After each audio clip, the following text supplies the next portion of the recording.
আপনার টোটাল হিসাবটা বলেন। এই জায়গায় মাছ দিয়েছেন হলো আপনি 6,500। 6,500 মাছ দেওয়া আছে আপনার 15টাই মন হয়েছে।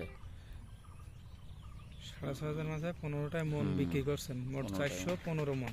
415 মন হয়েছে। 415। 415 পরের দিন আবার ওই 123 কেজি 500 মাছ হয়েছিল। 123 কেজি পাঁচশো টোটাল এখানে বিক্রি হয়েছে প্রায় 25 লাখের মতন। ওইরকম কাছাকাছি। 25 লাখ খরচ হলো কত? 14,26,000। 1.5 বিঘা জমিতে 14,26,000 টাকা খরচও তো কম না দেখছি। তো খরচ কম 1.5 কি বিঘা হবে জমিতে খরচ। আপনার ফিড, তারপর আদার্স আর আপনারাই নিয়েছেন কয় টাকা এটা হিসাব করছেন? আমাদের সব বাদ মেডিসিন গুলো। 1.5 বিঘা জমিতে 1.5 বিঘা জমিতে তো আপনার তবে প্রপার ওয়েতে আপনাদের মেডিসিন ইউজ করে আমার অনেক উপকার হয়েছে, বুঝলেন? আমি অনেক উপকার পাইছি, অনেক আপনার ভালো রেজাল্ট পাইছি। এটাতে আপনার মানে সব খরচ খরচা এভরিথিং বাদ দেয় কত আপনার অ্যাকচুয়ালি কত থাকতে পারে?